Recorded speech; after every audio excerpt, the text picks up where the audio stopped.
Sunt Alistair, un britanic care învață română de ceva timp și aici sunt cuvintele mele preferate în limba română. Numărul 5 este cuvântul bâlbâie.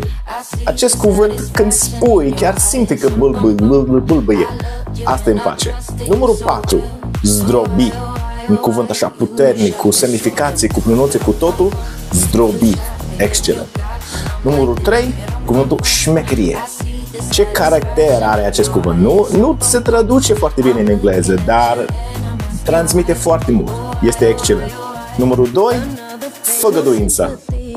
Foarte satisfăcător de pronunțat. Are în engleză doar o singură silabă. Wow! În română avem 5, făgăduință. Excelent. Și numărul 1, cuvântul meu preferat în limba română este zgârcit. Foarte, foarte satisfăcător de pronunțat. Chiar îmi dă o mare bucurie când am ocazie să folosesc cuvântul zgârcit. Dar sunt interesat, care sunt cuvintele tale preferate în engleză?